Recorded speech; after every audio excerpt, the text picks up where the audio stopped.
Hi, everyone. This is O.G.Starwars, and welcome to Thursday morning coffee chat. I am so excited to finally get the channel back on track and getting back into coffee chat. And thank you guys so much for coming. Hi, Stig. How are you doing? Oh, I'm quite well. Having a splendid day. Yes.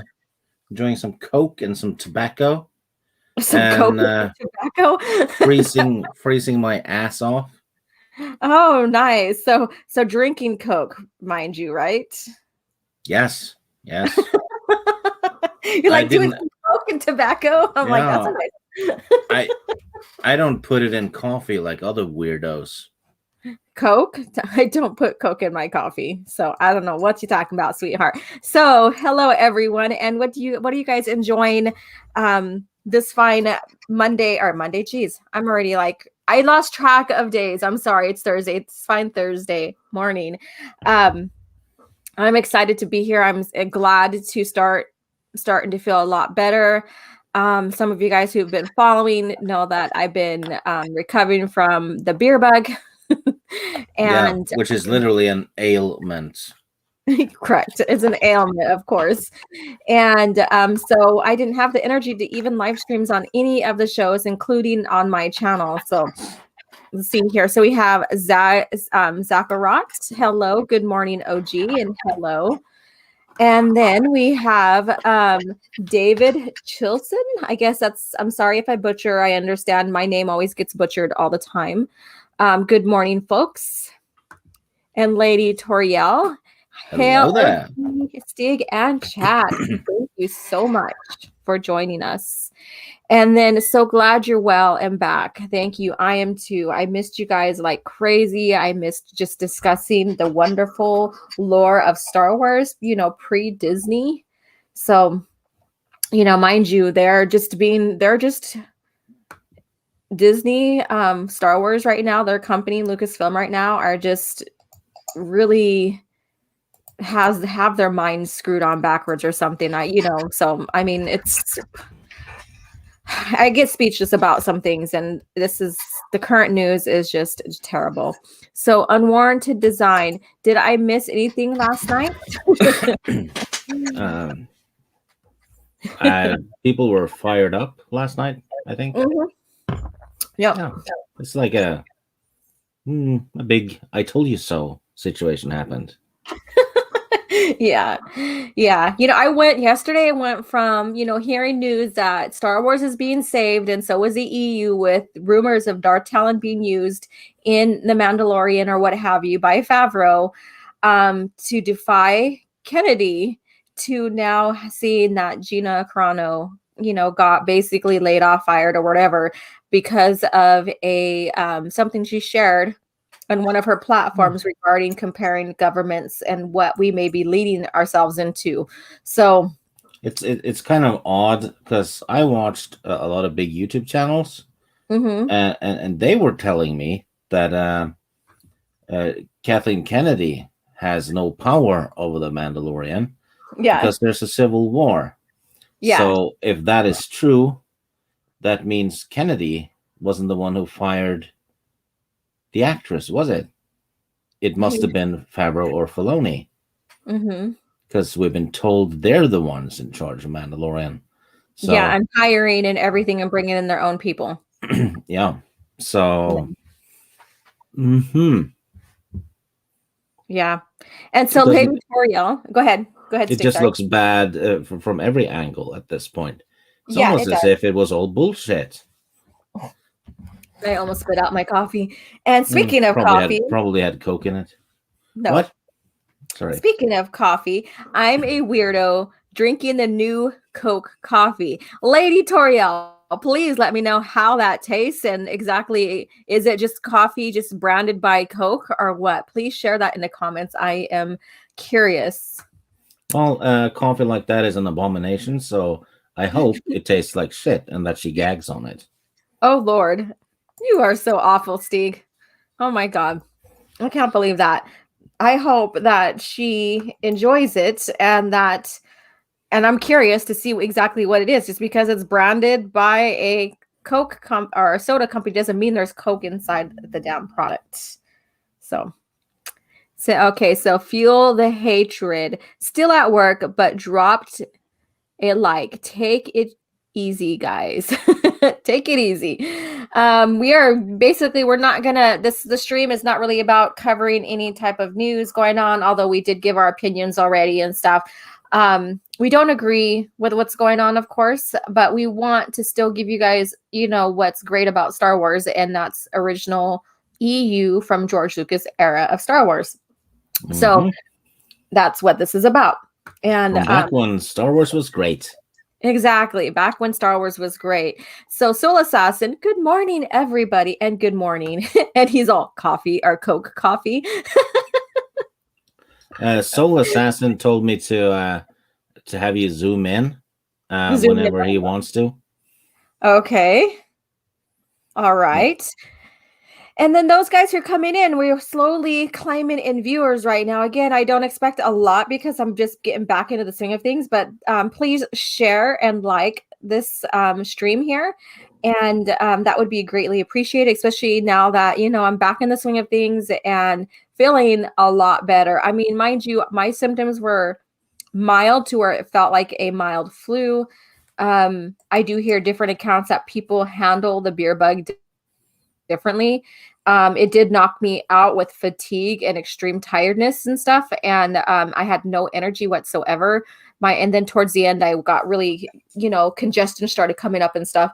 And so if anybody's ever experienced the virus, I'd say just take it easy, make sure that you keep up on your health and, take on any meds that your doctor gives you and, be kind to yourself, So it has a high survival rate. So Matthew Berkland, I have like a little gaze on my screen here. Turkish coffee here in Istanbul is really good, guys. Oh, I had Turkish coffee in Istanbul. You are right. Very, very good, but very, very strong. If for me, I mean, mind you, I didn't grow up on Turkish coffee, drink it all the time. Please eat something before you drink that. Because it's very, very, very strong. Okay. Unwarranted design. I had Coke black back in the day. It was undrinkable. I heard that before, like when they first brought out that Coke coffee or whatever it is, that it was not very palatable. So I'm curious, Tauriel, let us know. And I see that she commented, so I'll get down there and I'll share that. Do you know what it's called if someone in Turkey lies? What is it? Istanbul shit. Oh my God. Carry on. Istanbul shit. Okay, Matthew. In North Dakota, we have coffee and lutefisk. Okay, yeah, I've heard. That's a Norwegian thing. Mm-hmm. Matthew has a Norwegian surname too. Okay, awesome. So probably why he eats it. It's not that good, actually. That food. It's well, maybe he likes it. Yeah. But do you think it's an acquired taste then? I think it's no, you don't need to acquire a taste for that one. Just avoid it. You're like, no, because I hate it. All right. Hall Jordan for life. I have been reading the Republic comics. The writing is amazing, but can we talk about how fantastic the art is by Dan? Oh yeah, I love the art. I mean, every time, like especially when I'm reviewing or like going into one I haven't read yet, Stig hears about that. I'm like, look at this, So, and you'll hear me say stuff about the art too as we review. Yeah, at 4 a.m. in the morning. Yeah, and then he's like looking at their cross-eyed, trying to sleep, and I'm bugging him. All right. Yeah, yeah, that's a nice window. Good night. Yeah, good night. All right, Jefferson. Good morning, my friends. Feeling sad and a bit angry today, but I've got my espresso and ready for some real Star Wars talk. Glad you're recovering. Thank you so much and enjoy your espresso. Me with a special drink, I love cappuccinos, mostly dry. So that means it's the espresso with just only foam and just a little bit of vanilla sweetener in there just to give it a little bit more sweeter taste. That's my espresso drink I love is that cappuccino. Yeah, and then there's a Snickers bar and a cabbage and half a fried chicken in it too. No, because you're exaggerating and being dramatic, Mr. Stig. All right. Yes, you are. So also Quinlan and Ayla have my favorite master apprentice relationship in Star Wars. Awesome. Yeah, I'm not gonna disagree with that one. Well, Kenobi and Anakin, but yeah, Ayla and Quinlan, they're certainly up there. Absolutely. Yeah. So this is what Lady Tauriel says. It's in a Coke can and tastes like Coke, but at the end of the sip, you taste coffee. I like it. Yeah. So that's I guess that's a fair enough explanation. You know, I was curious. I've never tried non-coffee brand coffee. So I'm very curious about that. Like me, like with Starbucks, if they have the energy drinks, Starbucks energy drink, basically that's just coffee with a lot of caffeine. So, and my body doesn't take with energy drinks very well, so it makes me sick. So Matthew Birkland, still haven't gotten my taste back all the way. Oh, did you have the beer bug? No, I think he's talking about the lutefisk. Oh, okay. I don't know. I know that when you have the beer bug, some people lose their taste and sense of smell, and sometimes that doesn't come back even after you have kicked the beer bug in its ass. So, all right. Robert Anderson can't share in Twitter jail after Mark Hamill said Luke could be gay, and I asked if that confirmed Tashi Station was gay strip club and the power converters Chippendale style. That's true. Well, I can see the confusion though, because the gay strip club is Tushy Station. I am so sorry someone reported to you and you got in trouble for that. That more or less looks like you're supporting gay rights. I am so sorry. All right. Shadow War Child at Lady Tauriel. Okay. Let's see here. Everybody's all commenting to her now. That's funny. Let's see here. I have to see here. Okay, Lady Tauriel, coffee and Coke, you're going to be wired all day. And she's laughing about that. Talking about, and you know, that's probably sounds like a coffee energy drink or something. I don't know. Like I said, I don't favor coffee energy drinks and energy drinks in general. So I Tauriel and Teresa are going to be on your thing tomorrow, right? The book club? Yeah, the literature club is tomorrow at 3 p.m. and it's book 2 of the Hand of Thrawn, and it's called Visions of Future. So I'm super excited to talk about that and then also compare both books, 1 and 2, and the overall story. And tomorrow it is at 3 p.m. my channel, Pacific Standard Time. Stig hasn't caught up on his reading or listening to it, so he won't most likely won't be there with us. She said with judgment in her tone. Yeah, I'm a book behind, so I won't be on that one. But like I usually do, I'll post a little review on Twitter when I'm done, and maybe I'll talk about it a little bit on Coffee Chat sometime. Yeah, exactly. And and you'll see this on Twitter after we're done here, but these are the 4 books that we're going to have voted on today for the next literature book review. Shadowhunter, The Approaching Storm, Truce at Bakura, and Razor's Edge. Yep. So that's the 4 ones. Standalone books. Yep. And for God's sake, people, pick Shadowhunter. Steve was telling me that everybody gets mad because Shadowhunter hasn't won or been picked, and he's like, "Well, vote for them then. Vote for it then." Yeah, I mean, it's been an option on the polls. I think 4 times, and then people tell me, "Oh, you guys need to do Shadowhunter and blah blah blah," and I'm like, "Well, we've tried it, you shits. You keep voting for Death Troopers and whatever, So come on, pick the right one." Yeah. So this is probably for you from Unwarranted Design. Scandinavians do some weird things with, and I don't know how to pronounce that, fish or whatever. I don't know. And I found out about the Norwegian. It's rotten fish they put in lye. Ooh. And then they eat it thinking and then they think it's great. It isn't. It really isn't. Huh. Wow. Speaking of rotten fish, Matt Wilkins is in the chat too. What should I do about this man? Matt, what should I do about Stieg? All right. Let off Stieg. He's been busy guest hosting on 100 other YouTube channels. Well, not this year though. I've been good. I haven't been on too many at all. You have cut down. I remember you saying that you were going to cut back. Yeah. So all right. I mostly talk Star Wars and books and stuff now. Yes. So I'm going to go ahead and share something here, and then we're going to get into the comic here.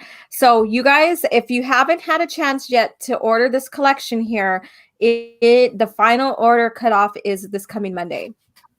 So I retweeted John Jackson Miller's post already, and I'll do it again today after we're done. So if you haven't had a chance, and again, you have the option of one of the two covers here, so you choose either or when you order. So if you haven't had a chance, get in there, support the reprinting of Legends material. Yeah, here. And this comic collection is fantastic too. Mm-hmm. Yeah, it actually it ties in quite a bit with the KOTOR video games. Yeah, exactly. And I know people just love and rave about KOTOR. So add it to your collection. Do it, especially if you haven't collected all the comics yet. This is your chance to get them on your shelf. Like I said, you never know when they're going to decide to not reprint the stuff. So I would suggest to get it while you can. I mean, you know, Legends makes more money than their current lore publications. Yeah. And so, I have a sneaking suspicion that eventually they're going to get rid of it. Mm-hmm. I do too. I mean, there's no official announcements right now. And they are, doing a lot of republication of, popular novels and stuff like that. Like the young readers material you have to find. They're not reprinting them. So you never know. So like, if you haven't, finished collecting your Star Wars original lore or EU stuff, get on it. Yeah. So, all right. So let's get into the comics here. I'm going to go ahead and take a look at chat real quick. Oh my gosh, stinkfish. Yeah, Swedish fish does stink, and so does regular Swedes. I'm not gonna say anything. All right, Matt Wilkins. Hello, everyone. I'm just here. I'm just here to talk trash to Stig.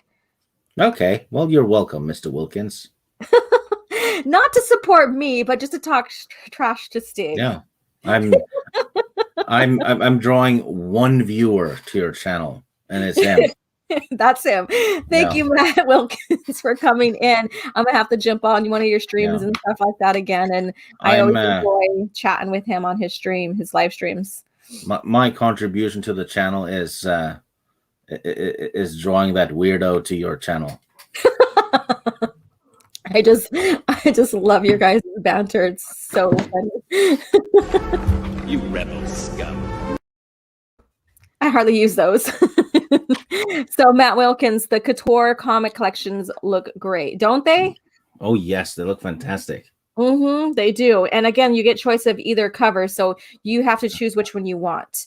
And there was Mr. Wilkins, my birthday is in May. Oh my god.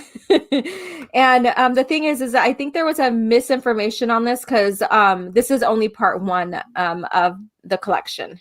I think there's going to be two of them from what I've seen, but on someone's it's one because you can see about you could tell by the page number. Okay. Oh, that's right. I got that confused. It's been a while since I talked about that. Yeah. Because I think they said it was two parts, but it's really every single one of them in one. Yeah. Okay. All right. Yeah, I got that confused. It's been a while. So I'm catching up on shit, okay?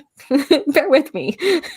Unwarranted design. High Republic meant to be a replacement of the Old Republic stuff. After all. Yeah. No, pretty sure. I don't get their timeline right now in that time period because they really shortened the history and the timeline with hyperspace invention and mapping and stuff like that. So I don't really get get it right now. And then they're trying to say, talk about Bane and other Sith that occurred long after before. They're supposed I get it though. Okay. Yeah, you just have to keep in mind that the people writing this are dumb as shit. That's all. I get it. OG, I love you too. You're always welcome to come on my channel anytime you like. Steak is optional. Oh, really?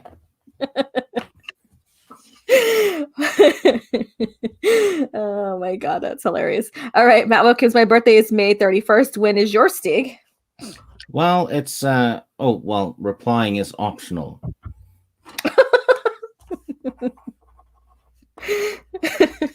And here we go. So we're gonna have someone. We're gonna have him just, Okay, I'm going to tell you, Wilkins. I'm going to tell you. It's May 12th.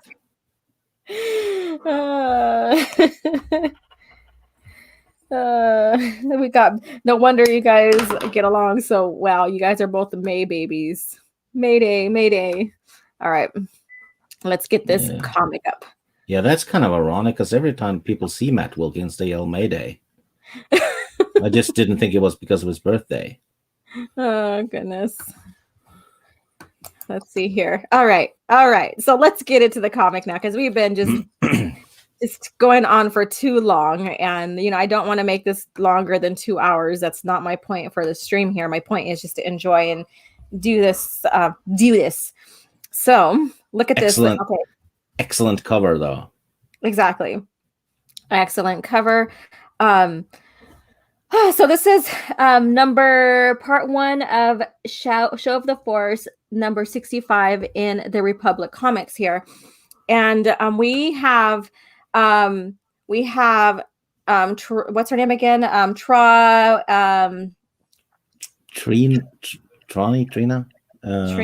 Yeah. And then Barriss and them on the planet of Null, which is basically a huge separatist stronghold. Dooku has control of most of the planet. And, so they're here, there's confrontation, and we have Barriss force healing, and, they're taking care of people. They're taking care of casualties or near casualties and stuff like that. And we've seen in Republic, Barriss Offee really dedicating her time to help people heal. Yeah, she's a healer first and foremost. Not a terrorist like Filoni wanted her to be.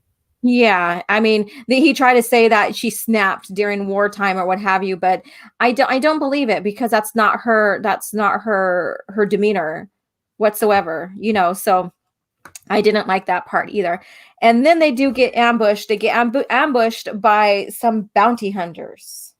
Yeah, proper bounty hunters. You have a Rodian and all kinds of scummy people, but they do actually have a good ambush there, though, to take out a few Jedi right off the bat. Exactly. And so we have Tra. She really takes charge here, but she does lose her lightsaber in the next scene here. Yeah, and all the blasting and all that starts a forest fire, which is kind of bad news for her because she's a plant. Yeah. Yep. And she has that, I guess you could say, that connection with other plants and stuff. And she realizes that the planet hasn't had any rain in a while. She basically is telling Barriss Offee to that there's always a way because, they're getting now engulfed by flames, which, takes one over, and kills, it's like a little infernal there that kills everybody and stuff like that. And she has control. She's maintaining control. But because of that, she does get burnt and injured and all this other stuff here to save everybody. Yeah. Let's see here. And then we have Mace here, and finally it starts raining. Yeah, this is that they're skipping ahead a bit, and they're and they Mace and the others are arriving and basically seeing the aftermath. Yeah. Yeah. And I love, okay, so I'm going into the artwork now. I love the contrast here, how dark it is, even though we could tell it's raining, how dark it is, because they are facing dark times on that planet now for what had happened and stuff, and Yeah, destruction. So and I like the mood of it. I'm guessing there would also be ash around, and Yep. And so we have him coming in and helping out, and so let's go ahead and go forward here. yeah, Oh, excuse me. our plant lady is injured from the fire, and they need to take her to a back to tank, so they're evacuating. Yeah. Yep. Yeah, And go ahead. Yeah, there's an injured clone there, and Barris is helping, and yep. Yeah. And what I find very interesting is that force healing can only do so much. And sometimes they need to have back to tank. Even though they said, force healing is stronger than back to, there's times that even a force healer can't, fully, heal someone, and they need that help with the back to tank. And we see that in, the Clone Wars and in these comics here and stuff, Jedi even having to get into back to tank. Yeah, stuff. The force healing basically boosts the body's natural healing. Yeah. Speeds it up, while back to actually heals. Yeah, it repairs. Yeah. So, and it's very interesting to get into both of those. And, maybe I should do a video on both of those, like side by side together in one video, just to break it down a little bit more. That would be interesting, especially with the confusion of what the new owners made for feeling like, and stuff. So, yeah. And there you have General Ayla Secura. She now has her own clone troopers, right? Yeah. And this is Commander Bly. He's the bastard that shoots her in episode 3. Yeah, he shoots her in the back. Yeah. Yep. And here it says the Mandalorians are in full retreat. General Secura, but unit strength down to 60%. So basically, they were confronting the Mandalorians on New Solstice. Yeah, and they're taking damage. Yes, they are. And then, then she inquires about Barris and Tra and how they are doing. So let's go ahead and get into. Oh, and we get to see Luminara as well. Finally, she hasn't been in the comics much at all. Yeah, she's in a couple of the novels though. But yeah, she's. I always thought she was underused. Yeah, and she's in the Clone Wars 03 as well. Yeah, absolutely. So we get to see her with Barris, because she is Barris's master, right? Yep. If I'm correct. Yeah. Okay. And then so we have Thom. So we know, if you've been following this, we know how these Tra and Thom have this unique relationship. And he is besides himself because she is near death, and he's feeling it from his old apprentice and his dear friend here. And so, he's beside himself. He's feeling like he made some wrong decisions or supported something that, that went on its wayside, basically. And I don't know if I should say it right now or just let us progress into what's going on, because we're gonna find out a little bit more here, and then as we go along into the next comic. So yeah, and he's been pulling the strings behind the scenes quite a bit in this story. Especially in regards to Quinlan Voss, who was his apprentice. Yes, exactly. And he does tell her, exactly what's going on with Voss, because he needs her. He thinks that at one point, because he feels like he needs to go take care of the situation, but he also wants her to be on standby just in case if he needs her. So you know what? If someone sleeps with that female Jedi plant, and they make a baby, since she's a plant, she would be the one that spills the seed. Maybe, because not all plants do that. There's male and female sexes in plants. Oh, yeah. Okay. Yeah. Maybe she has morning. Huh? Maybe she has morning wood. She's the one with the morning wood. Yep. Oh my God, I miss this so much. Not the morning wood.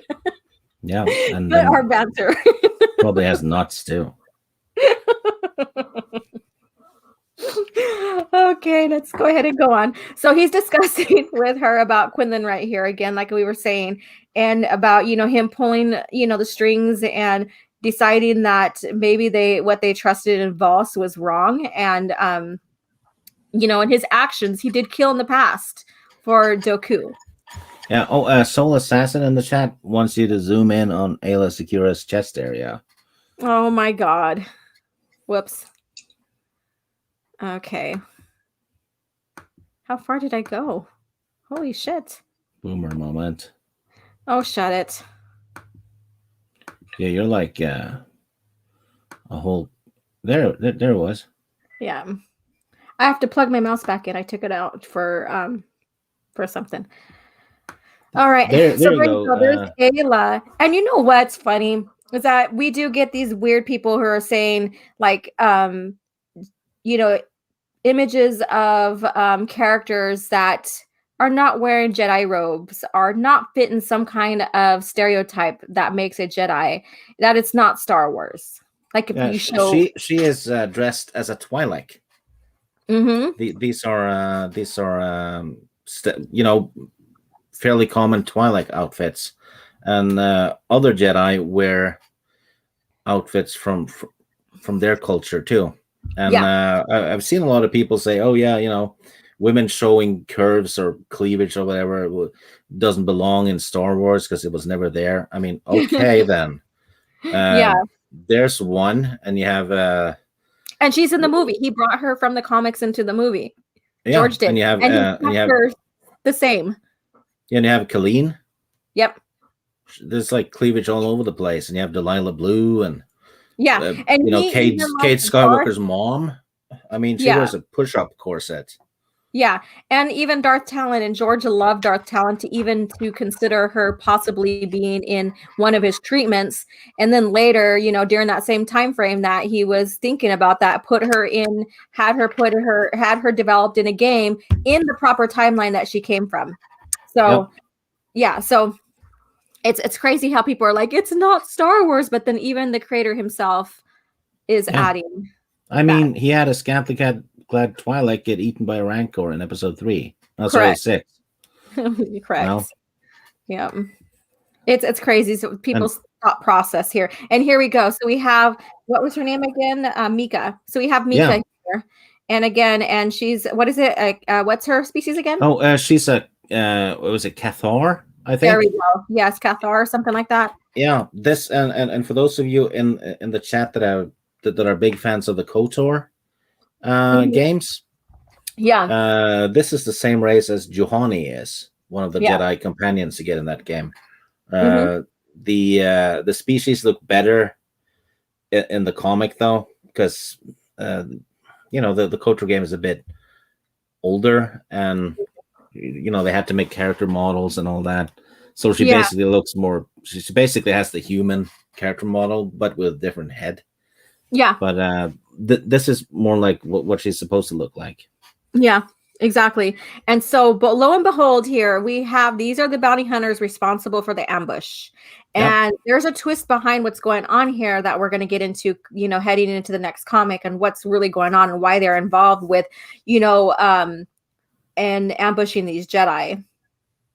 So, and we have Mika here, who basically hates the Jedi for, I believe, like either her family or someone close to her, being involved in getting killed by a Jedi. And so she has this grudge. And so she's collecting these lightsabers and stuff. Yeah. See, you got to be kidding me. You got to be kidding me? Is that from you or is that from the chat? No, it's from me. Oh, okay. You got to be kidding me. Yeah. And then he right here, and I didn't get his name down yet. He was in a previous comic. Yeah. Quite a while ago. Yeah. And they've taken over his operation basically. Mm-hmm. They've taken over, and he's taking it back. And so he's telling her to step back. That's not what they do. They have never taken bounty on Jedi, and he has a reason for saying that. Didn't Quinlan Voss or someone chop his arm off? Yes. Gave him a vasectomy. A vasectomy. There you go. Oh my god. And so he's basically saying, they're talking about that. He's like, you need to step back. We don't do this.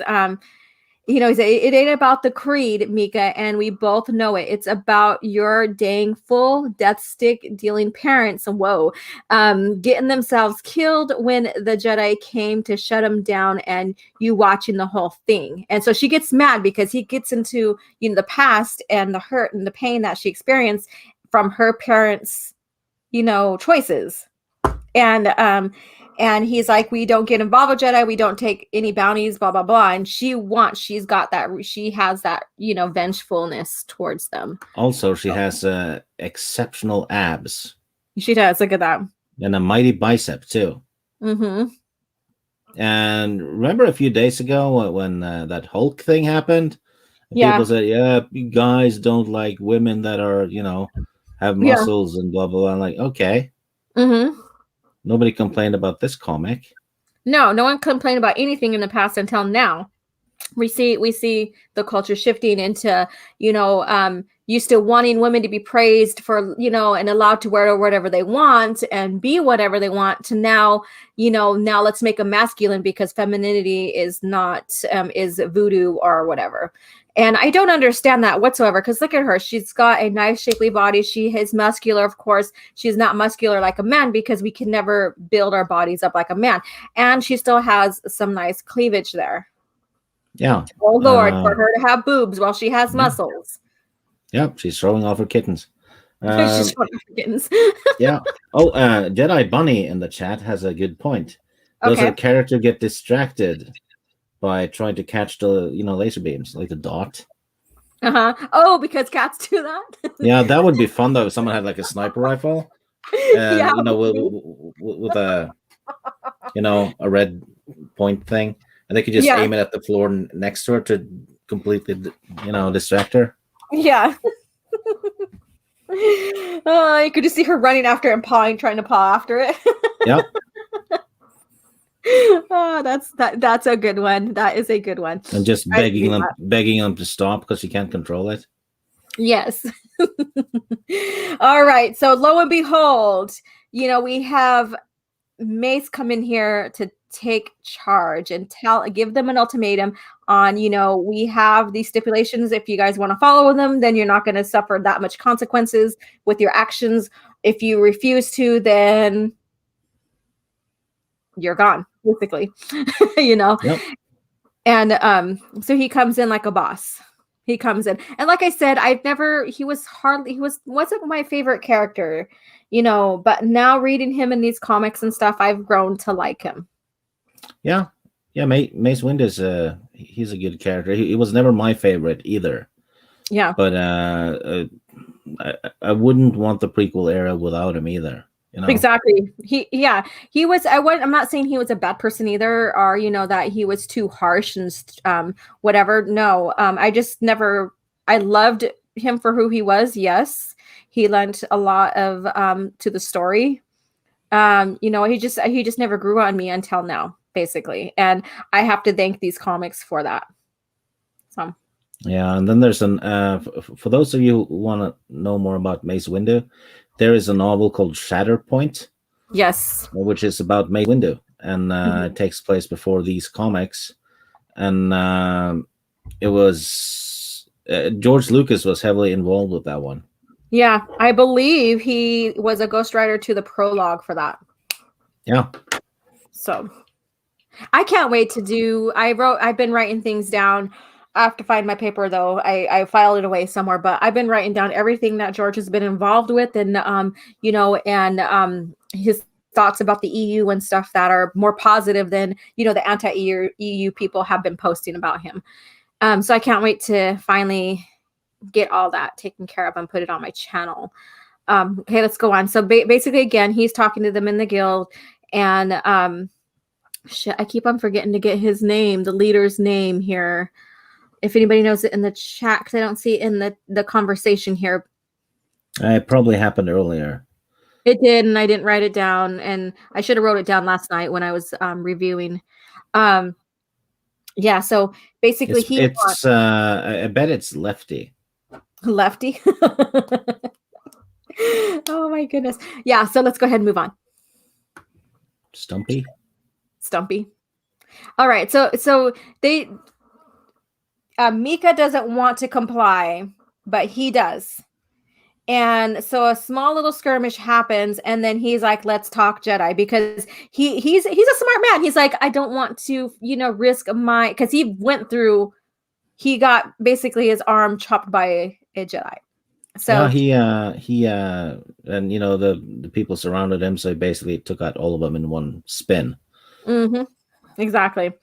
And so he says, "I'll talk, you listen," and what have you. And so that begins that, but it's still, there's still conflict. She doesn't want to. He goes, he dares say that to me and on my turf, so basically surrender, what have you, take her, jail her. She needs to, he doesn't want her to die. He'd rather see her in jail because he did raise her after her parents died. So there's that kind of like that fatherly kind of attitude and demeanor towards her. Yeah, and there we see another callback to a previous comic. The Twi'lek is the son of I think it's the Twi'lek Quinlan was killed in the Darkness storyline when he was looking for Ayla Secura. Yes. So this is the son he's taken over, and he's basically messing around with Count Dooku, and he's pulling the strings a bit. Yeah. So he wants revenge again. So he wants revenge for what happened, and so he is using Count Dooku's resources and their agreement with each other for his own means. Yep. He doesn't want the Jedi to meddle with his plans for Ryloth. Yeah, exactly. And here we go here. I shared this. I was like, reviewing this last night, and I sent it to Stig because this is right up Stig's alley right here. So he's basically, saying that, through Dooku, they have money for these bounties on these Jedi, blah, blah, blah. He can make it happen. And then he goes, "I also have gone up against Jedi before. I found them very disarming folk." So there you go. The Jedi usually take a hands-off approach. Yeah, exactly.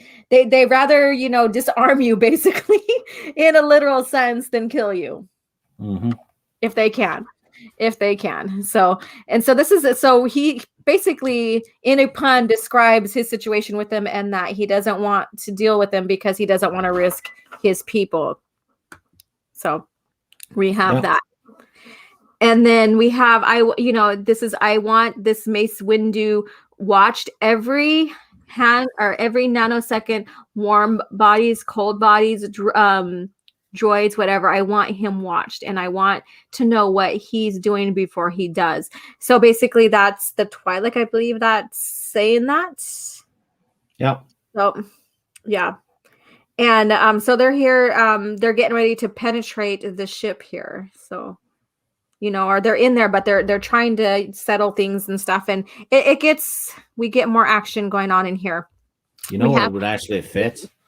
An Imperial Star Destroyer named the Penetrator. Because that's a kind of like a typical Star Destroyer name. You have Executor and all that. Executor, Penetrator. Yeah, penetrate the enemy defenses and whatever. Yeah, and there we have the bad guys have captured some of the Jedi. Yep. They're in a cage. What's his name? Kit Fisto. Yep, Kit in there. Yes. Yep. And they do get out. So let's get into that. So they do get out. So we have Kit, we have all of them in here, and you can't really keep a Jedi imprisoned. Well, Dooku knows how to do that because he imprisoned Obi-Wan. But how he did that makes more sense than just caging them up like they did. So they have no clue how to, subdue the Jedi. And this is proof right here. I always Yep. thought his face, it was unique but weird at the same time. Yeah, it's like that weird. Reminds me of a fish version of the Joker. Something like that. I don't know. But it's like he's always has this like smiling kind of. So, so it's like I don't know. It's just. Looks like Kathleen Kennedy. Ew. Don't insult Yeah, Kit. she has that way. weird frozen smile. I don't know, but don't insult Kit. There we go. All right. And so, Kit gets free and he basically goes in and they, start freeing the rest of the Jedi that are captured. So, and of course, and the other prisoners too. Exactly. And they also, so this causes a revolt. So, the prisoners get out because of the Jedi. So this causes a revolt, which basically distracts the bounty hunters as well. So there's a lot going on here. And there's a lot of like, one of them kicks the lady right in the face. because they don't care. It's like, you're going to fight no matter what your gender is, you're going to take the consequences. This is a gender neutral kick, bitch. And then they just and he just like swings his leg over and nails her. All right. So we have them, free now. And who's this one right here? This Twi'lek back here. I think I'm not sure if she is she a Jedi or she's just working there. I think she's just working there. It looks like she's behind the bar there. Yeah. Yeah. Interesting that she's in the prison and behind the bars. And she's serving drinks. Yep. She's serving drinks and serving time. Serving drinks and serving time. All right. So let's go ahead and go forward here. And then so we have, the Jedi being free. They're looking at all the comms of each one of them. I guess that's what that scene is. The alarms are going off. And go ahead. Yeah, and they're Windu knows they're watching, and he's just you were warned. You're gonna get it. And here she's like, pointing her finger at Mace right there. I mean, look at that. Maybe she does chase little light beams. No, I'm joking. Yeah. Let's see here. Excuse me. And so, they get out and stuff. They, raid the stored rooms, which basically they blow up the stored rooms. They have the bounty hunters warring and stuff like that. They have a lot of distractions going on. And I don't know, did they retrieve some of the lightsabers? I wasn't sure about this one right here. Or is this someone else? Oh, maybe it's on the next page. Okay. There we go. And so we wouldn't probably have them. Yeah, that's what I thought. So I wasn't too for sure, but that's what I thought. Yeah, this is 3 of these face Palpatine in episode 3. That's right. Yep. Actually, all 4 of them. Yeah, I was gonna say that I think all 4 of them do. Okay, Yep. I'm gonna take a look at the chat before I move on to the next comment here. Let's see here. All right. And Matt G, thank you for coming in and joining in. And again, Jedi Bunny, thank you for coming in and listening into this fabulous comics here. And you can find this collection of comics too. They are all printed in their collections, like I showed earlier with the Couture, the Knights of the Old Republic comics that are currently on sale right now. So if you haven't had a chance to collect or finish your collection, I would just get these collections and put them on your bookshelves, like I said earlier. So let's see here. Let's see here. Okay, Matt G, don't think we have the one here at Robert. Oh, okay, that's to someone else. Yeah, they're talking amongst themselves for the most part in the chat. Yeah, they are. Which is good. Yeah, I love it. And then we have that's right. Okay, that's okay. We have Deranged Lunatic. Hello, everybody. And again, thank you guys for joining in. What's in your mug? What are you enjoying? What are you sipping on during this review of these comics in our chat here? So you could share that if you wish. like, oh my gosh, you need to get that master's degree so you can get more gift cards at Jedi Bunny. That's cute. Matt G is always fun with his chats. Let's see here. Gilladorn. This is a graphic novel set now. Yeah. It's they're all collected in 3 omnibuses. They're called the Clone Wars Volume 1, 2, and 3. It's part of the Star Wars Epic Collection. Yeah. Yep. All right, and let's go here. What's up, Steph? Who's Steph? Here. I don't know. I was like, do we have my homie? I don't know. Homie nerd. My homie nerd. I know. I was like, that didn't sound right. Okay. Actually, it sounds better than nerdy home, though. Yeah. I don't know. I was like, I got that mixed up, but yeah. We are discussing coffee. Laugh out loud at O.G.Starwars. Nice. In coffee chat, discussing coffee.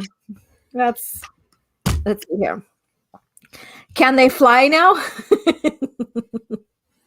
They could fly now. All right. Let's see here. Hall Jordan for life. I luckily managed to find the original prints of the Clone War comics in print recently. Wow.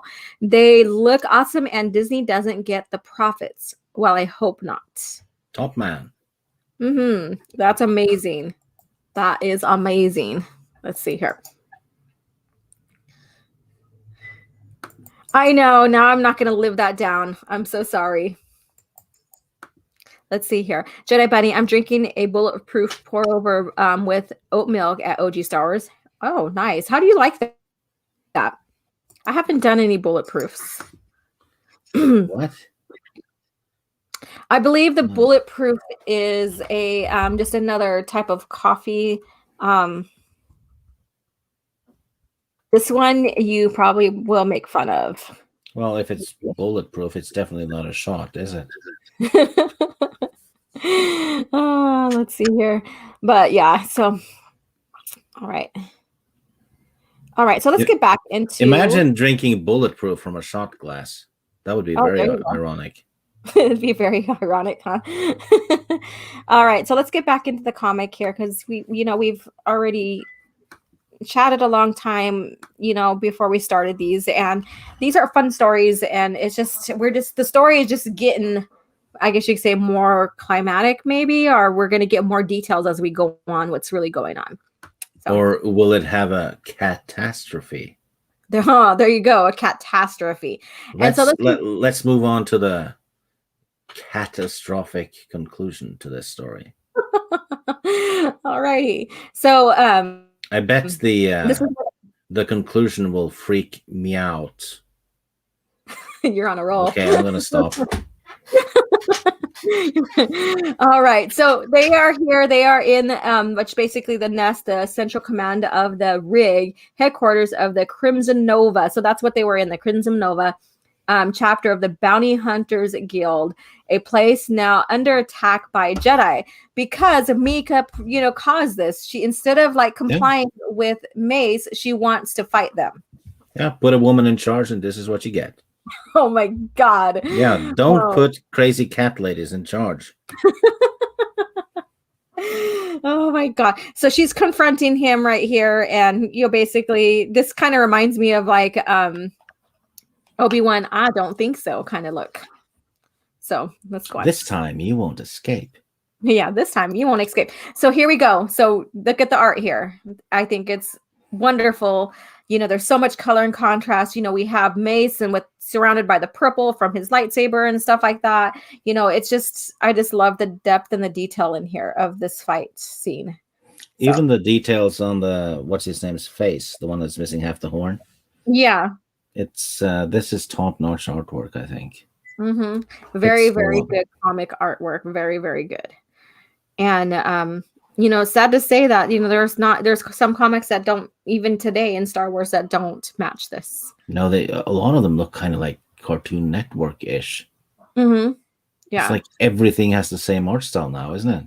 Yeah, it's like there's no, even when you see Dark Empire, there's some that love the artwork because it's he created his own style and stuff, and then there's some that don't like it. But the thing is, it was unique and different, and instead of trying to copy someone's artwork, someone chose to do something that was totally different.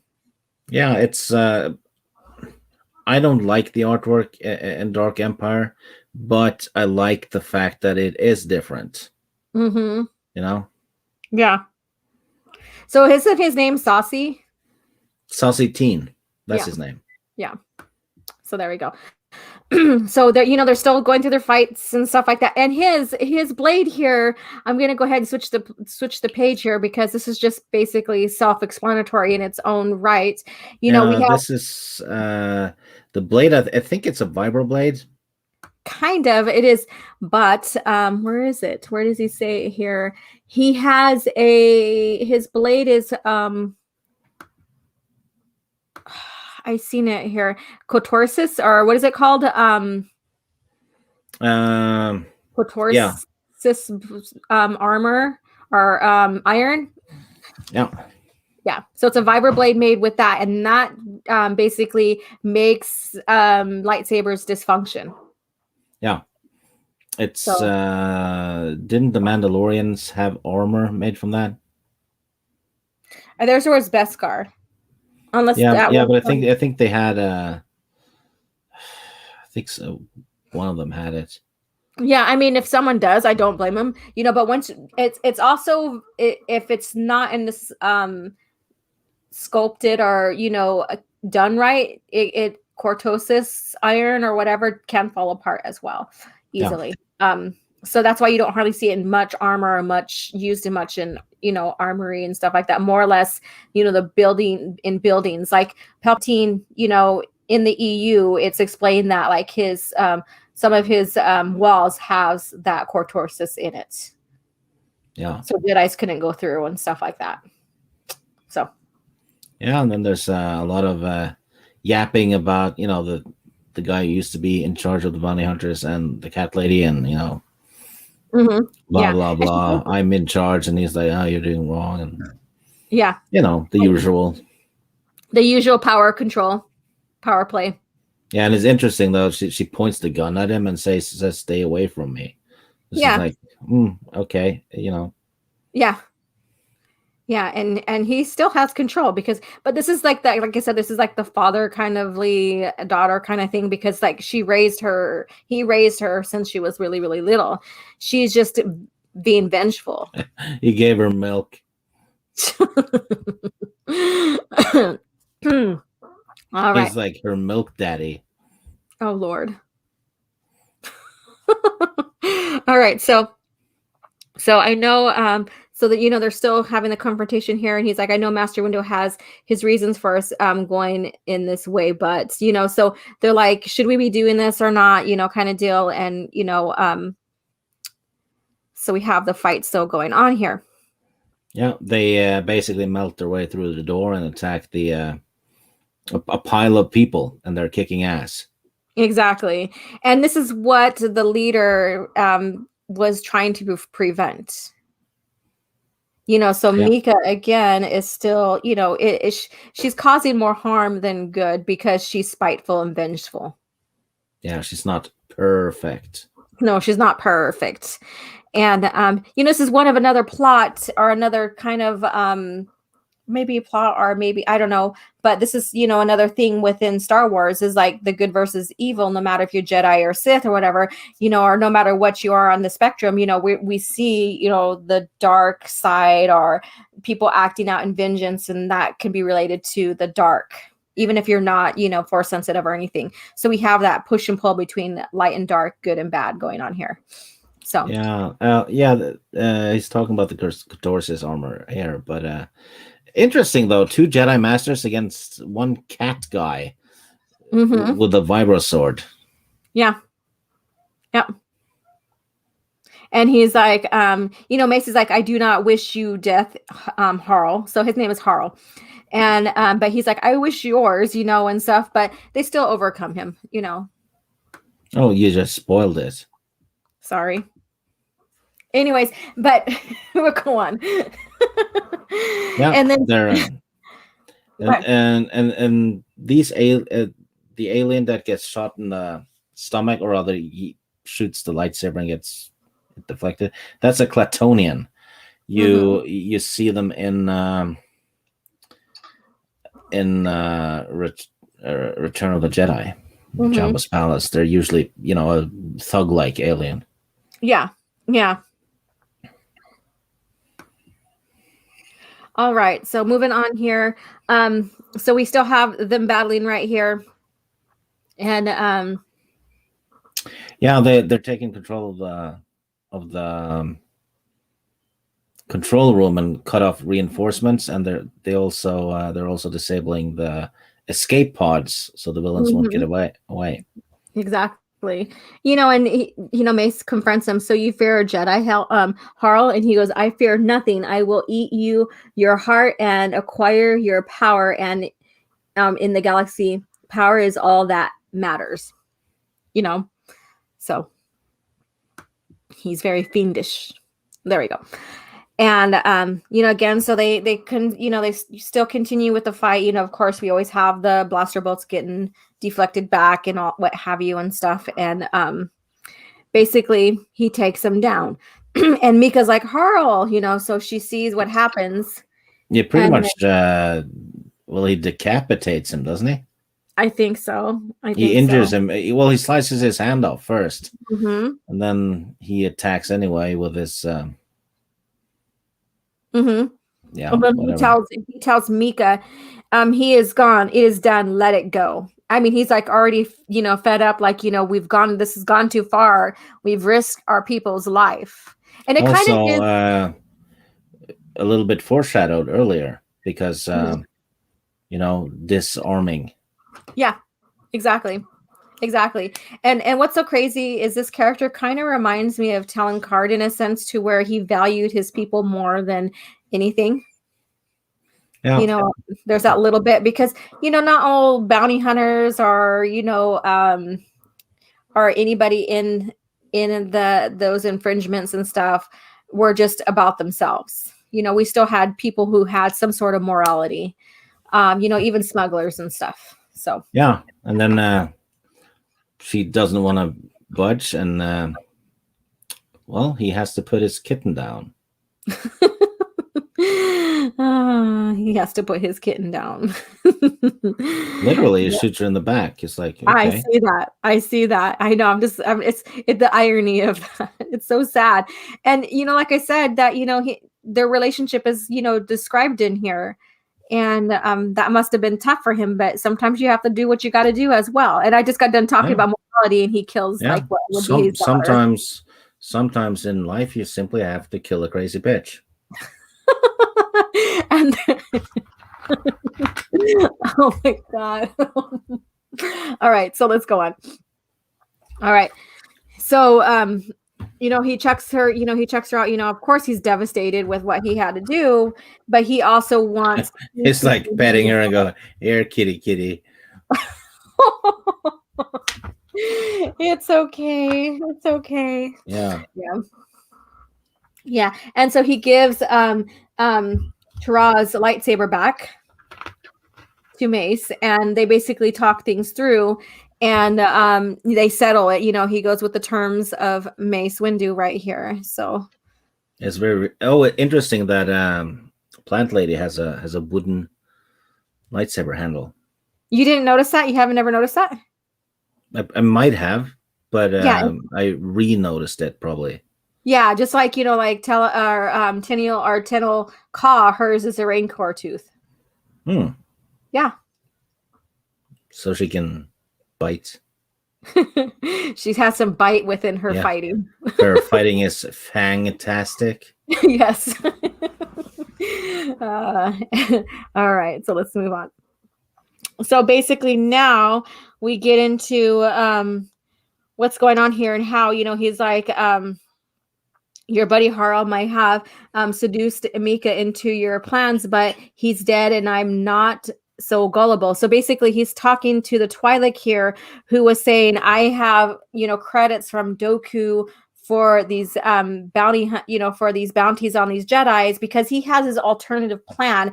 And so he's like, well, Dooku wants to talk to you. So basically this is what's going on. Yeah, cloaked figure arrives with a message.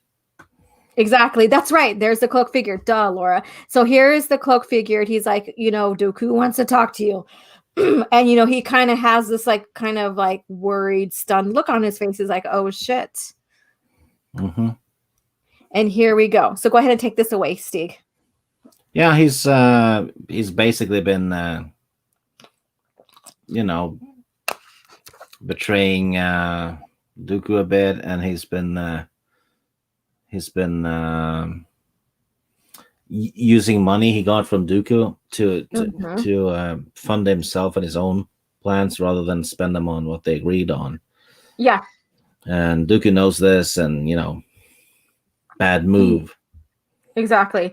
It was all about Dooku, taking control of Ryloth. That's what the funds and credits are for. And then he was going to allow him to basically oversee the planet under Dooku. And he went, like I said earlier, he went and used it for his own means because what was it, his father or something that got killed by Voss or something like that? Yeah, I think so. But Dooku found out, and this fellow's personal issues has messed up his plans for Ryloth. So he is not pleased.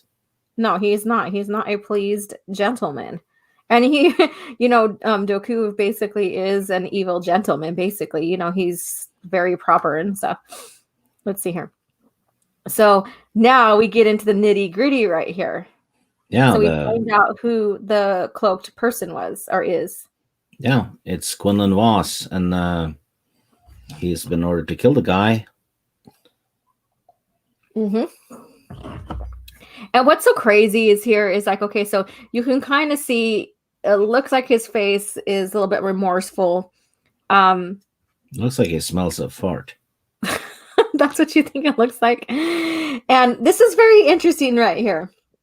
So he tells him, I don't, he says, I don't care whether you struggle or not. He goes, I don't care who you are. You thought you could outsmart a Dark Lord. That means you're just a fool. But what's interesting is that, he deflects the bolts with his saber. Then he doesn't ignite, or he shuts off his lightsaber, and he holds it up to his chest like he doesn't really want to kill him. But then he ends up killing him anyway. So that was really interesting how that went. Should have stuck it in his mouth and then turned it on. I know, with his mouth, him screaming like that. Yeah. Because look at his face right here. His face looks like he's conflicted about what he's about to do. You should have done it. Swallow your failure. You're going to choke on your failures. Yep. There you go. And then he tells him he deserves to die, and he kills him. My master requires proof of your death. And then we see him with his yellow Sith eyes. Yeah, he's very much on the dark side at this point. Exactly. I think he decapitates him, doesn't he? No, he stabs him right into the belly, like he. Yeah, but the proof he's talking about. I think yeah. Let's see here. Yeah, but like I said, his face looks so conflicted right here, but he's supposed to be undercover. But because of this type of mission he is, and the talk about what our Thom really being concerned about him, that. We see this push and pull, and how much they put Quinlan Voss into this, and how this could be their fault for him turning as well. So, but then we get into some more of it. So, he says, he absolutely takes the head, because in an earlier comic, he refused to come back with the head, right? Yeah, there it is. It's inside the knapsack right here. That's right. Yeah, he's in the sack. This time he took the guy's head. Last time he brought back something else. I can't remember what it was, because he was bluffing, and he was pretty much found out.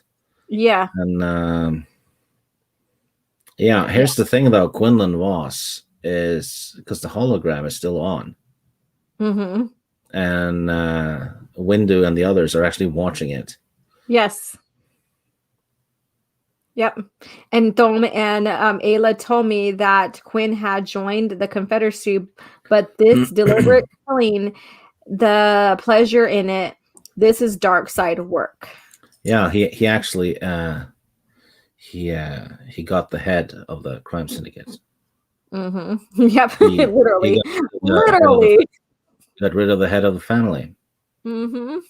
Yep, chopped it right at the neck. Yeah, Yep. so then we get into some interesting scenes here.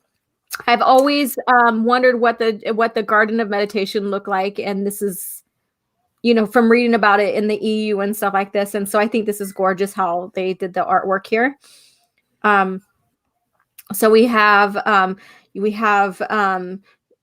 Tara, she's meditating, and I think she's doing healing, I think, here. Yeah, she's meditating, and Well, you'll see why Foam is there, I think. Yeah, but there's another Jedi there too, with her laying on the ground. So he finds her and comes to her. We already know that there's some kind of relationship between the two. In fact, what I find interesting, and we'll get into it some more before. So we have Mace. The other Jedi is Deepa Bilaba. Yes. Who we see her in the Jedi Council in episode 1. She's the one that looks like she's from India. Yeah. She's Mace Windu's apprentice, and she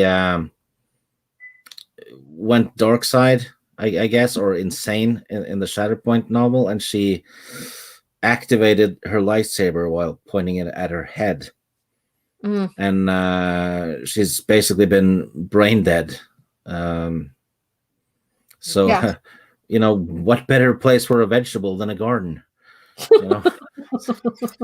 But she's in there, and they're trying to heal her and stuff like that, and it's not working. And what I was getting at is Tara. She also, was Mace's master at one point. Yeah, and it's discussed here, and I didn't realize that until now. Sarah, is that his name? You can zoom in on the bottom picture. She says her name. Okay, let me see. I always forget her name. Yeah, so it's Tarasa. Yeah, Tarasa. Yeah, I'm just saying Tara, but it's Tarasa. So looking into her species and stuff, they can take form of a human as well, and I really think she's like gorgeous, like how she. And the damage done to her has left her with way less, hair or whatever it is, moss. Yeah. It was bad. It was down to her legs before the fire. So. Yeah. Yeah, so she has to regenerate. She has to have regrowth, basically, because she is a plant species that can take form of humans or whatever. And, what's interesting is that if you're following the High Republic and you hear about that, I forgot the name of the plant, evil plants that they have in it. I think her species is way better done than those High Republic plants. The dengue or whatever. Dengar. I don't know what it's called. It's stupid. But I think her species is way better planned, thought out than those. Yeah, because she's actually thought out. Yeah, there's actually planning and thought process behind that and development behind that for the species in themselves. And there's actually purpose to, why she takes this form and stuff like that. And it's believable, so it's, she's like almost like a humanoid plant in a sense. You can make species look, brutish, unshapely, like we see the Rancor, but they make sense for who they are. These plant like evil dark side users don't make sense, really. To me, they don't. I mean, in the comment, if you guys agree, let me know or whatever. So basically they're talking about, healing and how she hasn't fully healed, and that she's exerting herself because she needs to spend time healing for herself, but she wants to work on Deepa. Yeah. So and then he gives her he returns a lightsaber, and she points out like, it did, thank you, but it doesn't really matter if I got it back because, we don't form attachments to objects or anything like that. So she kind of reiterates the attachment to possessions and stuff like that. So, and let's see what else is going on here. And they have a discussion about, because Mace also is holding himself accountable for Quinlan Voss. and she gives him a good like lesson. You were the one of my best teachers when I was a learner, and you know me well. So basically, he's confiding in her, and I think she basically tells him that one thing that I've taught you that you forgot is that it's the Jedi's choice for what they want to do and their actions, not their masters. Yeah. So, and you can't hold yourself accountable because it was their choice. Which ties into Anakin and Kenobi a bit too. Yes, it does. Because Anakin just blames everyone. Yeah, Anakin blames everyone, and but he chose it, and we see him choosing it when he decides to take sides when in the fight inside Palpatine's office. And he slices Mace's, and so it's kind of sad and ironic because he slices Mace's arm off. He makes that choice of going dark then, like fully taking sides and fully deciding. And Mace is over here with Tara, and she's like, it's their choice. It's not the master's, fault. So it's like almost like a full circle thing here again. And yeah, it's imagine it's competently written. Right. There's thought process throughout all these stories, and it's tied so well together. So we see, examples of consequences and actions and stuff back then that, that shares and ties into what's going on in the PT and stuff. And so what's going on here? I sent him to, so he basically is still talking about Voss and stuff like that. And he talks about Shatterpoint here too. As you see clearly that I see Shatterpoint, the places where some things can be broken. I saw one of the mission regarding Voss. Thone believed that Voss could do this without going to the dark side. So basically he's saying, I've seen the Shatterpoint, but I still believe Voss. And so this is where he is doubting himself. And she still tells him, hey, wait a minute. It's not your fault. It was his choice. Yeah. So. And his story with his apprentice mirrors the bounty hunter leader and the cat lady. Yeah, exactly. And you could see where she struck herself in the head with a lightsaber right there. Yep. Yep. So it's like I said, it all ties in very well. It makes you think about what the events happen in the movies, the PT movies, and I think it's really tied in. This cover is also the cover for the omnibus itself. Yeah. Yes, it is. And people are charging an arm and a leg for this omnibus, but they're not charging an arm and a leg for volume 1 and 3. Yeah. Wonder why. But the second one, that's the one they want $1 million for. It's weird. Yeah. All right. So I do have some super stickers and stuff going on here. So if I missed any super chats, I'm so sorry. Let's see here. The BS is real at $2 super sticker. I can't see what it is on my end right now because I don't have my my live stream opened up other than on StreamYards. So thank you so much for the super sticker. And then we have Matt G right here. Another super sticker, 149. Thank you so much. And then I believe that there's a super sticker from Miss Martin Muses as well. And usually she sends a rose. So that's usually on point with that. And then Matt G again, 149. So another one. Thank you guys so much for, your contributions. Whatever you guys contribute to the channel helps me build up my collection, especially the comic collection, which I'm still building on like crazy. So that goes towards everything that we do here in Coffee Chat on the channel to provide you more content to keep you guys' interest in the love of Star Wars. Every dime you send to Laura, she puts it back into the channel. So basically you're giving her money and she gives you more content for that money, basically, because that's where she spends the money on. Yeah, exactly. So you did Doomacorns. Okay, so doom. I'm not, that's Mary Mayhem saying, but that's in, homage to her. I love what she does with that. But thank you so much. All right. So we are gonna go ahead and plan for the next comics coming up. So I'm gonna take a look. So we're gonna do this one right here, right? Stig number 67, Forever Young. Yeah, I think so. All right, let's take a look here. Yeah, maybe.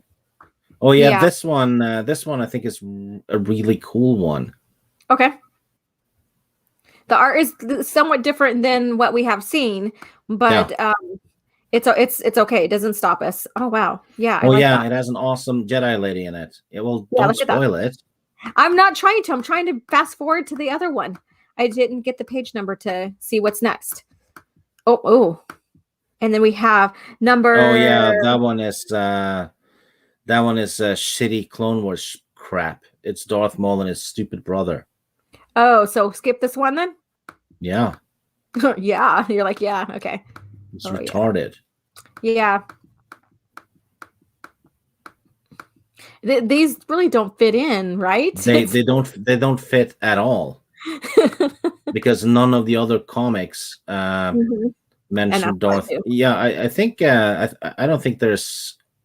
Yeah, this is the final comics in this one, so we have to do like the last, the one the first one you saw, and then the first in volume 3.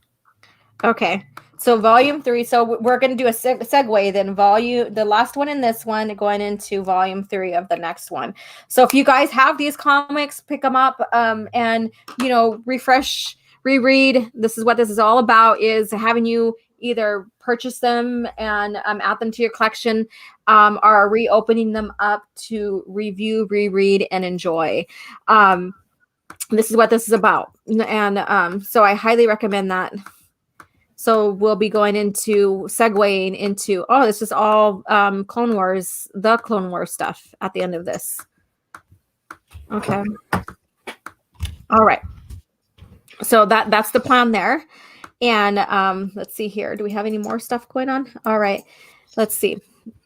And I had like up to 21 people here. It's back down to 18. So if you haven't had a chance, please hit that like button here, especially if you enjoyed what we're bringing you with the comics, the Republic comics, the Clone Wars era comics. And, again, share the stream for rewatch if you wish. The support is greatly appreciated. Subscribe if you have not, and then I also offer membership as well. So you could choose, Master, Jedi Knight, Master, or Padawan. There's 3 choices of donations for the channel. It all goes back into, the love of Star Wars through this channel. The support. All right, Scott Johnson. Some have lower print run. It's crazy how volume 2 is harder to get. They do. It seemed like they did a certain amount, and then after that they halted on it. And then some people bought them out to resell at crazy prices. So, Cavatino Che, hello. There was a lively discussion on Minutes Edge for 3 hours plus. Yes, there was. I seen that, and I got invited in, but I have this going on, and I'm pretty sure they discussed Gina Carano, and we discussed it a little bit here. This is not what I wanted to focus on. I wanted to get back in with the comics and stuff. We don't agree with what happened with her. We don't support that. So, and so continue to share support. It's Disney's hypocrisy of allowing racism with certain individuals and, shutting someone down for a political view that has nothing to do with racism whatsoever. So it's disgusting. I don't support that. So, all right. So, anyways, how are you doing there, Stig? Oh, I'm doing quite well. Just dealing with a dumbass on Twitter. Oh, yeah. They're out. They're a dime a dozen right now.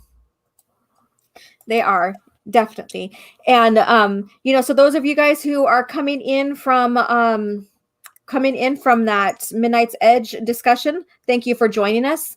And again, let me go ahead and pull it up real quick. I'm going to go ahead That's what and... she said. What's wrong one? I know I set myself up with that. Okay, share screen. And... Midnight's Edge had something this... Well, it was just a couple of days ago they said Star Wars was fixed. Well, yeah, they discussed the Gina Carano, of them letting her go or firing her, whatever you want to. People are like, oh, they didn't fire her; they just let her go. That's the same thing. Yeah. Why would Favreau and Filoni, who is in control of this, let her go? Yeah. I mean, it wasn't that long ago I saw people make videos saying they were fighting for her and they would not let her go and they were going to use her in this and that. And yeah, I'm like, okay, so what changed? Yeah. It's just all crazy. And sometimes it takes something drastic like this to really realize that, put a perspective of, the so-called insider stuff to where they can't provide any proof. This shares proof that there's not really what you think is going on in there. So Scott Johnson, I'm not on Twitter. I'm missing out on the fun. I bet. Laugh out loud. Yeah, it's very interesting. I've been called already someone who supports, and I'm just going to put it this way, Yahtzees, or that I'm a Yahtzee myself. Yeah, someone actually called her a Yahtzee yesterday. Yep. For defending Gina Carano. Yeah, putting in my viewpoint and stuff and not agreeing with what had happened. And I'm a Yahtzee, I guess. Which makes you historical, because that would make you the first Native American Yahtzee, right? Right. Yeah. Yep. And then Soul Assassin, I blame OG and Stig. Ever since they started the coffee chats, the comics gone up in price. We made their value go up. No, they were always awesome and stuff. All right, so before we conclude here, again, we have there's a little bit of news. I don't have the link. Okay, go ahead. But the old game Republic Commando is being released on Nintendo Switch. Yeah, I need to go use the restroom real quick. So talk about that and then what I have on the screen. Okay. Yeah, okay. Yeah, Republic Commando is being released on Nintendo Switch in not too long. And Republic Commando is actually one of those things that proves that the Clone Wars animated show was supposed to follow the EU. Because the Republic Commando novels and the game were EU. And the characters from the Republic Commando game shows up in one of the early episodes of the Clone Wars. So that was the plan. It was supposed to follow the EU. And for the first couple of seasons, it did. And there's one of the proofs, because game characters showed up. So anyway, let's just take questions from the chat. Never played Republic Commando. Any plans for other games on Switch? I don't know. I don't own a Switch. I'd mostly play on the PC or on the Xbox. So I wouldn't know that, but you guess you have to look into it yourself or ask someone.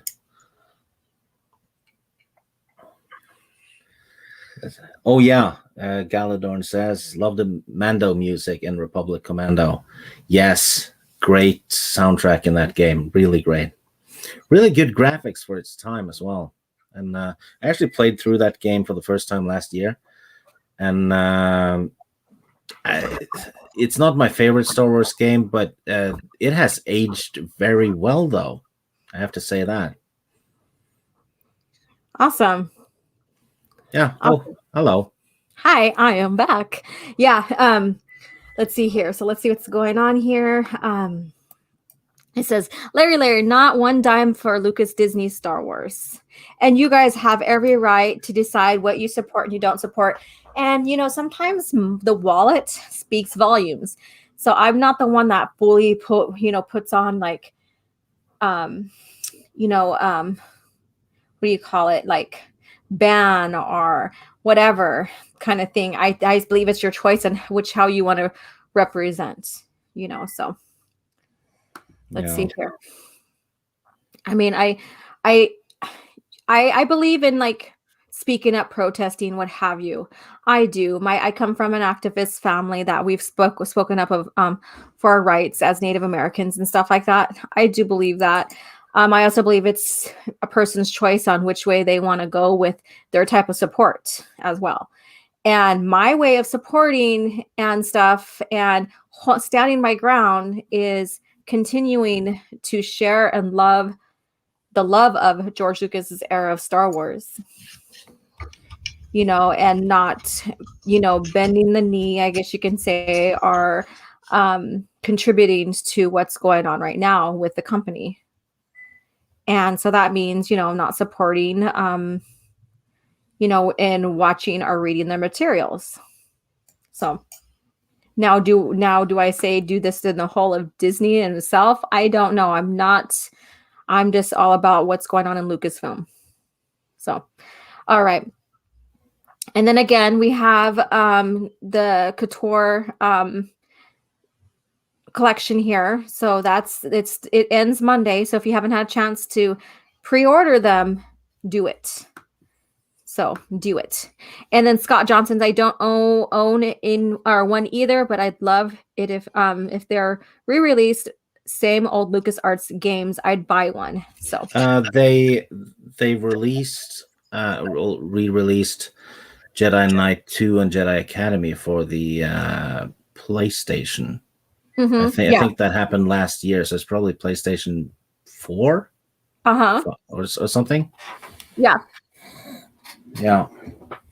And there's talk about a remastered version of Knights of the Old Republic as well.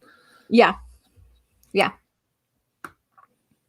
And then Gilladorn, I might be avoiding buying any new Star Wars products for a while. Not sure yet. There's people who are like really willing to burn their baby Yoda. And I'm like, okay, I want to see a video on that. But that's not my favorite character or whatever. So I see the humor in that and stuff. But there are people who are willing to, like give up even their merchandise that they bought that supported the series because they are disgusted. And like I said, do what you feel is right for yourself and what kind of support or whatever you're going to do for Gina or whatever, that's totally up to you. Holocron Library, Fox, Laura Stig, good to see you and you in action again. Thank you so much for coming in. And then I'm not into Halo games art style, Scott, but they're talking amongst themselves right there. And yeah, so I mean, it's interesting events right now. I'm just watching everything go down, and I think it's funny. And before we're going to go ahead and start closing out now, I think it's funny that at one point of the day yesterday, it was being saved with Darth Talon possibly coming into the Mandalorian or whatever, with the insiders. And I say that loosely. And then bam, we have the firing or letting go of Gina Carano for something that people totally took out of context. So, and I think it's a sad state that the company's in right now for all of this. So, all right. So Scott Johnson, I think we need to support Legends material. Yes, choose Legends. And Disney Star Wars is dead since they fired Gina. I think it's basically since I'd say it's nah. People are gonna, the same people that were cheering for, oh, we got Luke back, everything's fixed. They're gonna be pissed about Gina Carano up until the next Star Wars show is out, which is probably, they're gonna forget about that thing. Because back in the day, people were saying, oh, we're gonna boycott Star Wars until sequel trilogy has been, decanonized and KK is out. Yet the only thing they boycotted was the Solo movie. Yeah. They bought every game and streamed it and watched every show and movie, and it's there's a lot of rattling the sabers, but they get put away pretty quickly. Yeah.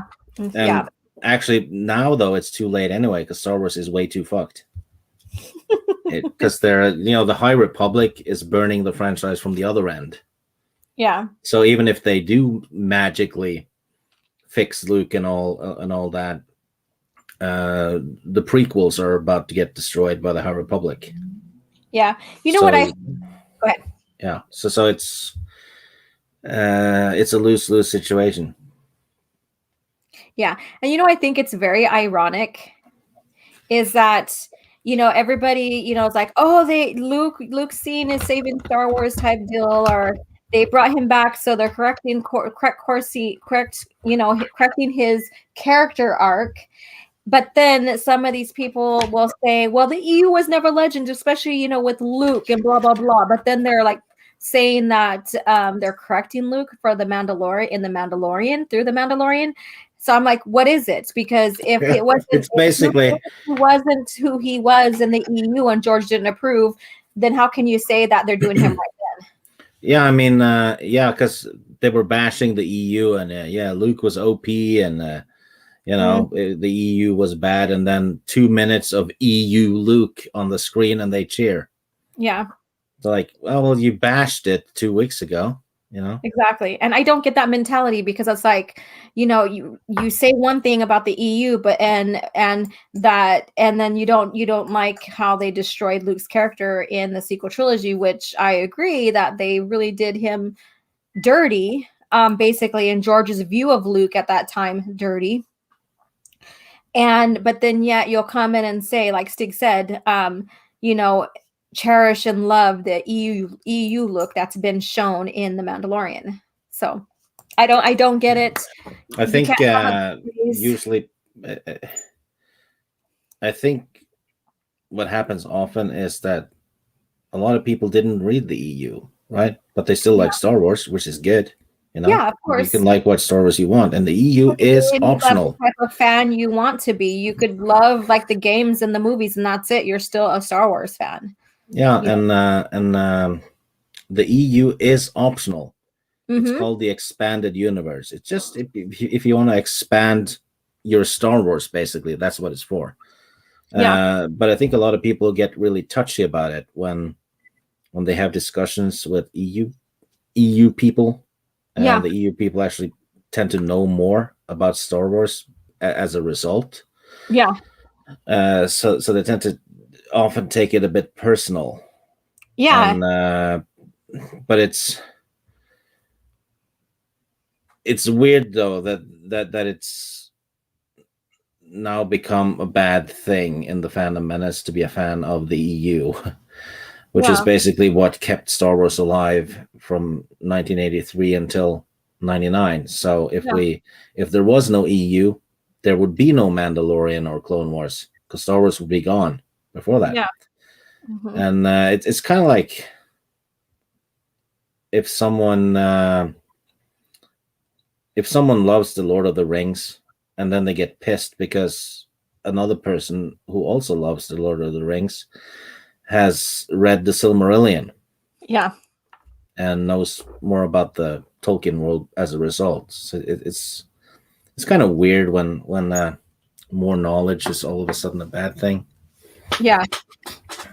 Like I got Lord of the Ring novels, and I am just beginning that journey now. And with Stig, he knows a lot about it because he's been well into it more than I have, but I am not going to put him down for his knowledge just because I don't know much about it. I'll be like, Stig, and I will be, like, I can't believe this happened, or, oh my God, this, and this, and share what I'm discovering, and having him, talk to me more about it because he's more experienced. That's called learning. That's called growth. That's called interest. That's called love.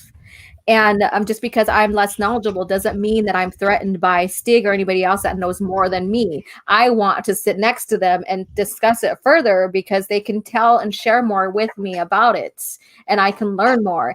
And I think this is where people get confused, and I think that's where the pride gets in their way, is being afraid of not being knowledgeable to the point where they decide to go ahead and create conflict and bash the person who is, instead of sitting down and being smart about and learning and growth. Yeah, Lord Vader. Yes, I've seen EU fans being it's being used as kind of like a slur. EU elitists and those EU people and all kinds of stuff like that. And fine, but don't get pissed when Raylos give you guys and I mean you guys in general, not you, Lord Vader, but when people who bash EU people get upset when Raylos bash them. Yeah. It's kind of like, it's very hypocritical, isn't it? Yeah, exactly. I mean, it's that's a fine line right there. Fine line. And so we're going to go ahead and close with this. Okay, so again, with everything that's going on right now, I would say another way to show that you're gonna continue the love of Star Wars and stuff like that without contributing to Disney or whatever your stance is going to be with that, is just continue to read the books. In fact, Stig has a very important message about the books and stuff, and he's tweeted a couple of times already. So if you want to expand more about exploring the EU while ignoring Disney Star Wars. Yeah. It's basically, if you think about it, right? Mm-hmm. How much Star Wars do you consume per year? It's it's not that many hours or days, right? Yeah. And if you look at the EU, you have about 200 books. That's including the young adult ones and the novellas. So you have about 200 books, and you have over 1,000 comics and probably 30 video games. And you still have the 6 movies. That's a lot of content. I mean, if you think about it, how long will it take you to read 200 books? Mm-hmm. Yeah. And it's probably a decade, and then there's the comics and the video games too. So you probably have like 15 years at least of Star Wars content you might not even have read before.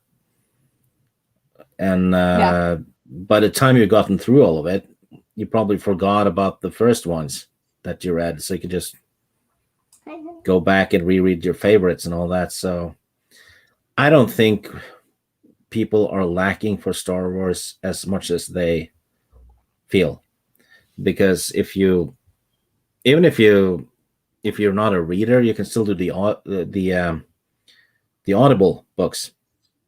And they have the music and the sound effects and all that, and the people who read those books are fantastic. They do the voices really well, and it feels like a movie. The only thing that's missing is the image, right? Yeah. Everything else is there.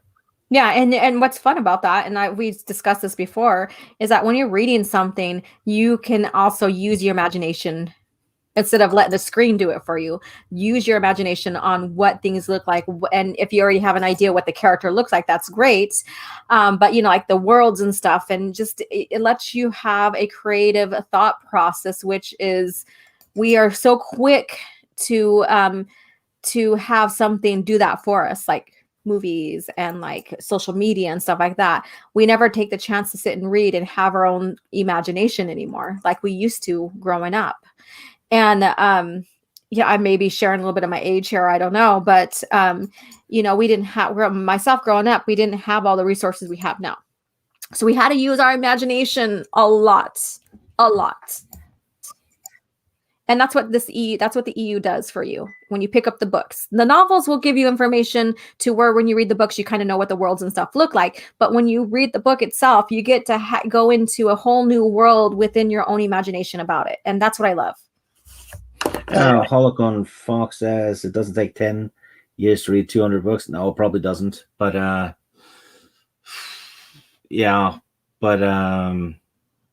would still be 20 books a year.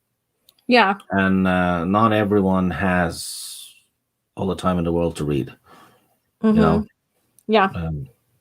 Well, when I was looking at the world records for, Star Wars having the most novels based upon the movies or whatever, and this is pre-buyout. This is George Lucas era and stuff. I think they said it was 800 novels, really. And so that's still quite a lot. And that doesn't count for the comics either. So, I mean, that's a lot. That's a lot. And then you have games, and then you have, we have essential guides. We have companions to the games. You have the RPG information, Weston Games RPGs. So there's a lot. And then you have the insiders.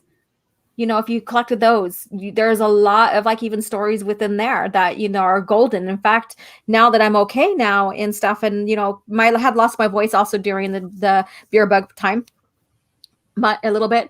I have a story that I'm going to be putting up, a review of a short story of Jaina Solo fell right after, Fate of the Jedi.